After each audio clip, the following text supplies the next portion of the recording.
আমরা সবাই চাই আমাদের প্রিয় মানুষটা যেন ভালো থাকে। আজকে আমি আমার প্রিয়জনের জন্য সব তার পছন্দের খাবারগুলো রান্না করেছি। হ্যালো এভরিওয়ান, আসসালামু আলাইকুম।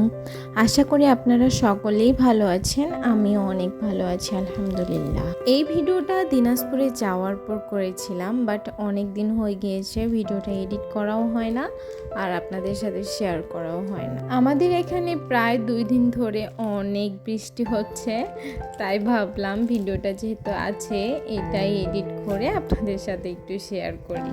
আসলে আমার হাজব্যান্ড বাইরের খাবারটা একদমই পছন্দ করে না, তাই আমি সবসময় চেষ্টা করি ঘরে নতুন নতুন কোনো কিছু বানিয়ে তাকে খেতে দিতে।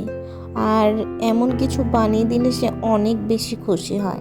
অনেক বড় একটা কড়াইয়ের মধ্যে পোলাও রান্না করছি। আসলে আমি তো কিছুই করিনি, সব কিছু আম্মুই করছে।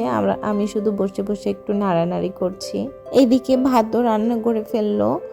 আসলে আমরা সবাই বেশিরভাগ কারেন্টের চুলা ইউজ করি, এই জন্য স্টিলের জিনিসেই বেশি রান্নাবান্নাটা করা হয়। প্রিয় বন্ধুরা, তোমরা যারা এখনো আমার ভিডিওটি দেখছো, প্লিজ আমার ভিডিওতে একটা লাইক করে দিও, আর যদি বেশি ভালো লাগে তাহলে সাবস্ক্রাইব করে দিও।